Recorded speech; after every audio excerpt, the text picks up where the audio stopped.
আপনার হার্টে স্টেন্ট বা রিং বসানো হয়েছে বলে কি ব্লকেজের সম্ভাবনা একদম বন্ধ হয়ে গেছে? না, একদম না। এই 7টি ভুল করলে নিজের অজান্তেই আপনার আবার হার্টের স্টেন্টে বা রিংয়ে ব্লক আসতে পারে। কী সেই ভুল জানার জন্য এই ভিডিওটি আপনি দেখুন। আপনার হার্টে স্টেন্ট বা রিং বসানো হয়েছে, আপনি ভালো আছেন, সুস্থ আছেন। শুরুতে আপনি সব কিছুই নর্মাল করছিলেন, ডাক্তারবাবুর সঙ্গে রেগুলার কনসালটেশন করছিলেন, শৃঙ্খলায় থাকছিলেন।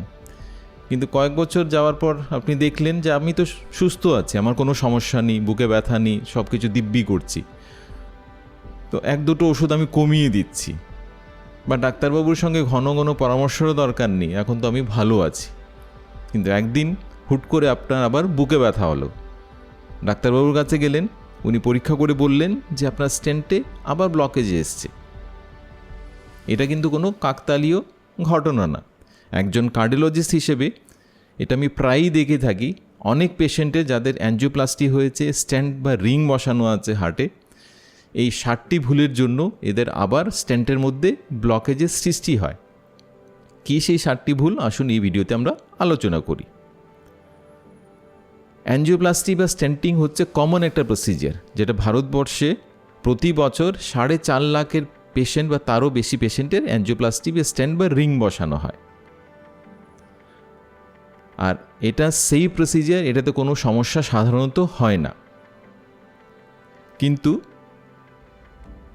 আপনাদের ভুল লাইফস্টাইলসের জন্য আমাদের এই কিছু কিছু সমস্যা হতে পারে। স্টেন্টের মধ্যে ব্লক আবার আসতে পারে, বা স্টেন্টের বাইরে অন্যান্য রক্তনালীতে ব্লকেজেস আবার সৃষ্টি হতে পারে।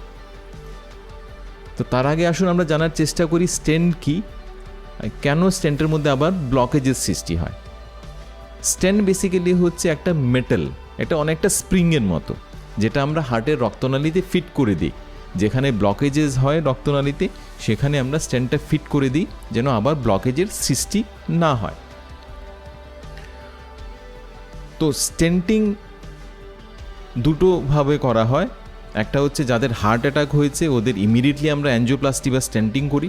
আর একটা হচ্ছে ইলেকটিভলি, মানে যাদের হার্ট অ্যাটাক হয়নি কিন্তু হার্টের ব্লকেজেস আছে, ওদের আমরা ইলেকটিভলি নন আর্জেন্টলি স্টেন্টিং বা অ্যাঞ্জিওপ্লাস্টি বা রিং আমরা বসাই। কিন্তু স্টেন্ট বসালে স্টেন্টের মধ্যে কিন্তু আবার ব্লকেজেস হতে পারে। অনেক আগে যখন আমরা নন মেডিকেটেড স্টেন্ট ব্যবহার করতাম, সেই ব্লকেজের সম্ভাবনা অনেকটা বেশি ছিল। 30% বা বেশি ক্ষেত্রে আবার স্টেন্টের মধ্যে ব্লকেজেস আসতো। কিন্তু আজকাল আমরা মেডিকেটেড স্টেন্ট ব্যবহার করি, হাই কোয়ালিটি স্টেন্ট বাজারে চলে এসছে। আর এই হাই কোয়ালিটি মেডিকেটেড স্টেন্টের মধ্যে আবার যে রিব্লক হওয়া, সেটার সম্ভাবনা অনেকটা কমিয়ে দেয়। অনলি 4-5% পেশেন্টের এই স্টেন্টের মধ্যে আবার ব্লক হতে পারে। কিছু কিছু অপারেশনাল টেকনিক্যাল কারণেও এই রিব্লক হতে পারে স্টেন্টের মধ্যে। কিন্তু তার থেকেও বেশি ইম্পর্ট্যান্ট হচ্ছে আপনার ফল্টি লাইফস্টাইলসের জন্য এই আবার ব্লকেজের সৃষ্টি হতে পারে স্টেন্টের মধ্যে বা স্টেন্টের বাইরে রক্তনালীর অন্যান্য জায়গায়। তো স্টেন্টের মধ্যে ব্লক দুভাবে হয়। একটা হচ্ছে ইনস্ট্যান্ট রিস্টেনোসিস, মানে আমরা যখনই স্টেন্টে রক্তনালীতে স্টেন্ট বসাই বা রিং বসাই, রক্তনালী কি করছে, রক্তনালী চেষ্টা করছে স্টেন্টের যে মেটাল, সে মেটালটাকে ঢেকে দেওয়ার, একটা হালকা একটা আস্তরণ তৈরি করে। সেটা হচ্ছে বডির নর্মাল হিলিং প্রসেস। কিন্তু সেই নর্মাল হিলিং প্রসেসটা যখন এক্সেসিভলি হয়ে যায়, স্টেন্টের মধ্যে এক্সেসিভ টিস্যু গ্রোথ যখন হয়, সেটাই আবার স্টেন্টের মধ্যে আবার ব্লকেজের সৃষ্টি করতে পারে, যেটার নাম হচ্ছে ইনস্ট্যান্ট রিস্টেনোসিস। আর এই ইনস্ট্যান্ট রিস্টেনোসিসটা ধীরে ধীরে হয়। আপনার হঠাৎ করে কোনো সমস্যা হবে না। আপনার হয়তো কয়েক বছর আগে স্টেন্ট বসানো হয়েছিল, এখন আপনি শুরুতে ভালোই ছিলেন, কিন্তু তারপর ধীরে ধীরে আপনি নোটিস করলেন যে আপনার আবার একটু সমস্যা হচ্ছে, হাঁটাচলা করলে একটু বুকে চাপ চাপ অনুভব হচ্ছে, বা একটু শ্বাসের সমস্যা হচ্ছে। তো এগুলোই হচ্ছে ইনস্ট্যান্ট রিস্টেনোসিসের লক্ষণ, যেটার একটা মেইন কারণ হচ্ছে আপনার ফল্টি লাইফস্টাইল। আরেকটা যেটা স্টেন্টের মধ্যে ব্লক, যেটা আমরা বেশি ভয় পাই কার্ডিওলজিস্ট হিসেবে, সেটা হচ্ছে স্টেন্ট থ্রম্বোসিস, মানে স্টেন্টের মধ্যে ক্লট তৈরি হওয়া। আর এই ক্লটটা তৈরি হয় একিউটলি, সাডেনলি, হুট করে। আর সেটা কিসের জন্য হয় জানেন? যখনই আপনি আপনার রক্ত তরল রাখার ওষুধটা বন্ধ করে দিচ্ছেন। অ্যাঞ্জিওপ্লাস্টির পর আমরা রক্ত তরল রাখার ওষুধ দিই, যেটাকে আমরা বলি ব্লাড থিনার। আর সাধারণত একটা কম্বিনেশনে দেওয়া হয়, মানে দুটো ওষুধ দেওয়া হয়, যেটা দুটোই হচ্ছে ব্লাড থিনার। প্রথম 1 বছর আমরা দুটো ব্লাড থিনারের কম্বিনেশন দিই, তারপর ধীরে ধীরে ডোজটা আমরা কমিয়ে দিই, আর তারপর লং টার্মে লাইফ লং আপনাকে একটা ব্লাড থিনার নিতেই হবে। কিন্তু অনেক ক্ষেত্রে পেশেন্টরা নিজে থেকেই এই ব্লাড থিনার বন্ধ করে দেন, বা অনেক ক্ষেত্রে ডাক্তারের কাছে যান, ডেন্টিস্টের কাছে যান, হয়তো বা দাঁতের কোনো ট্রিটমেন্ট করতে হবে, দাঁত তুলতে হবে, ডেন্টিস্ট বললো যে আপনি এই ব্লাড থিনার বন্ধ করে দিন।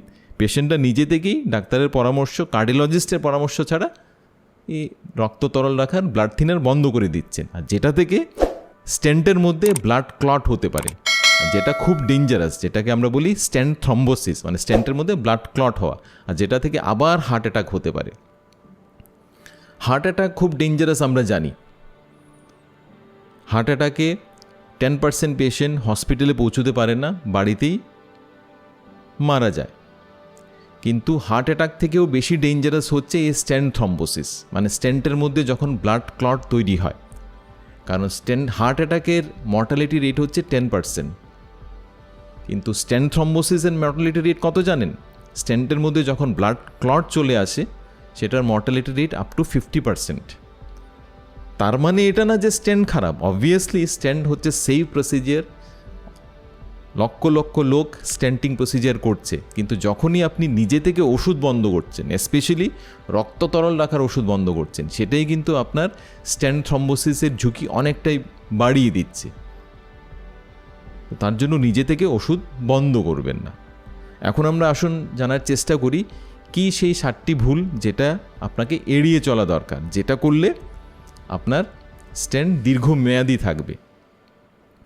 তার মধ্যে নাম্বার 1 ভুল, যেটা আমরা অলরেডি আলোচনা করলাম, রক্ত তরল রাখার ওষুধ নিজে থেকেই বন্ধ রাখা। ব্লাড থিনার আপনাকে কার্ডিওলজিস্ট যতদিন পর্যন্ত খেতে বলেছেন আপনি চালিয়ে যাবেন, কিন্তু অনেক ক্ষেত্রে আমরা নিজে থেকে বন্ধ করে দিই, বা অন্য কোনো ডক্টরের, নন কার্ডিওলজিস্ট ডক্টরের পরামর্শে সেটা বন্ধ করে দিই, যেটা থেকে আপনার স্টেন্ট থ্রম্বোসিস হতে পারে। আর স্টেন্ট থ্রম্বোসিস হার্ট অ্যাটাক থেকেও বেশি ডেঞ্জারাস। তো মনে রাখবেন, ব্লাড থিনার নিজে থেকে বন্ধ করবেন না। নাম্বার 2, স্মোকিং চালু রাখা। অনেকেই অ্যাঞ্জিওপ্লাস্টির পর ভাবেন এখন তো আমি ঠিক আছি, কোনো সমস্যা নেই, 1-2টো স্মোকিং করলে, সিগারেট করলে কোনো সমস্যা নেই। স্টেন্টিংয়ের পর স্মোকিং করাটা স্টেন্টের সঙ্গে প্রতারণা করার সমতুল্য। কারণ স্মোকে আছে, সিগারেটে আছে কার্বন মনোক্সাইড আর নিকোটিন, আর এই দুটো জিনিসই আপনার এন্ডোথেলিয়াম, মানে আপনার রক্তনালীর যে ভেতরের যে আস্তরণ, সেটাকে ক্ষতিগ্রস্ত করে সেটা থেকে ব্লাড ক্লটের সম্ভাবনা বাড়ায়। আমি যেটা ডিসকাস করলাম স্টেন্ট থ্রম্বোসিস, সেই স্টেন্ট থ্রম্বোসিসের ঝুঁকি কিন্তু স্মোকিং অনেক গুণ বাড়িয়ে দেয়। তো 1টা বা 2টো সিগারেটও নেওয়া চলবে না, স্মোকিং অ্যাবসলিউটলি আপনাকে 0 করতে হবে। নাম্বার 3 ভুল, ডায়েট আর এক্সারসাইজের ভুল।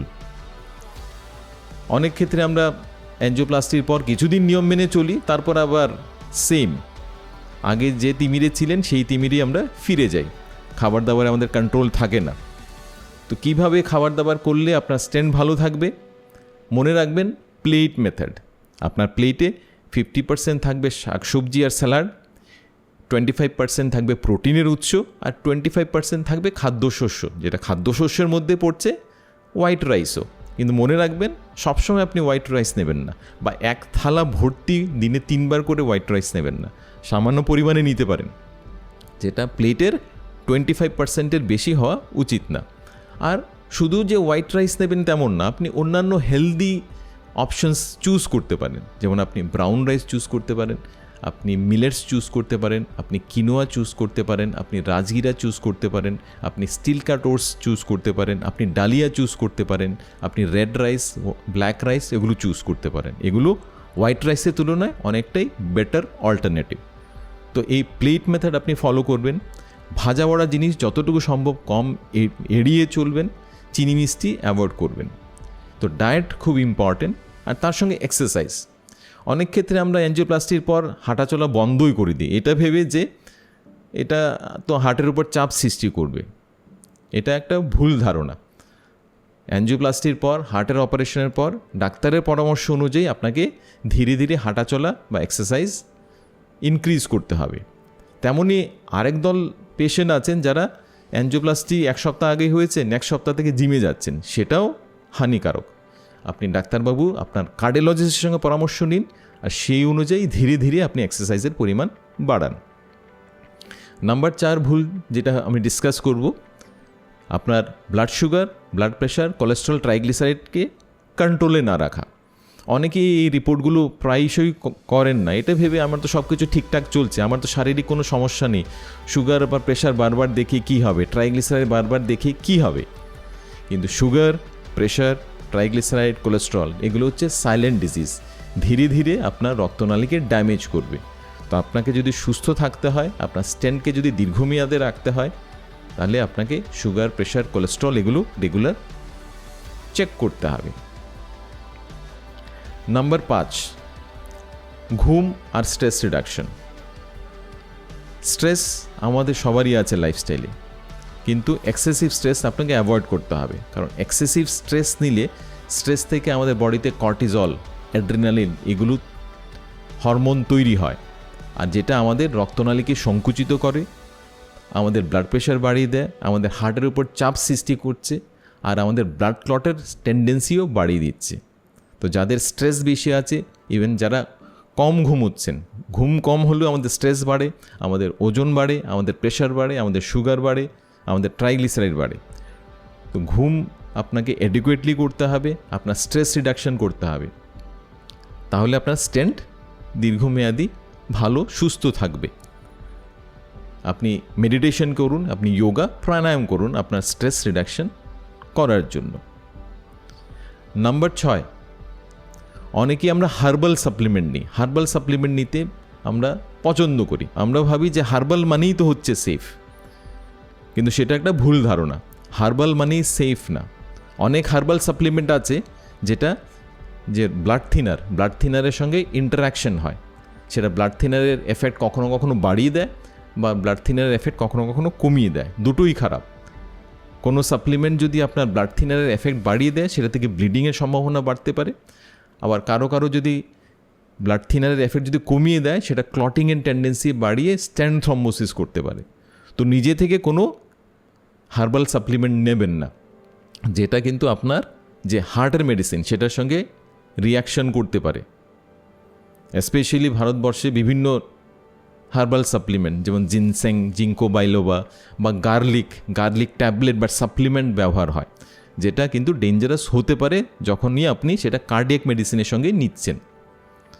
আর তেমনই আমাদের দেশে অনেক ক্ষেত্রে আমরা অর্জুন গাছের ছাল নিই, এটা ভেবে এটা হার্টের জন্য প্রোটেক্টিভ। হ্যাঁ, বিভিন্ন সমীক্ষায় দেখা গেছে, সায়েন্টিফিক স্টাডিতে দেখা গেছে যে অর্জুন গাছের ছাল নিলে সেটা আপনার ব্লাড প্রেশার একটু কমাতে সাহায্য করছে, আপনার কোলেস্ট্রল একটু ডিক্রিজ করতে সাহায্য করছে, ইভেন আপনার হার্টের জন্যও ভালো। কিন্তু আপনার যদি স্টেন্টিং হয়ে থাকে, আপনার যদি রিং বসানো হয়ে থাকে আর আপনি ব্লাড থিনার নিচ্ছেন, তখন কিন্তু অর্জুন গাছের ছাল নিলে সেটা আপনার সমস্যা হতে পারে।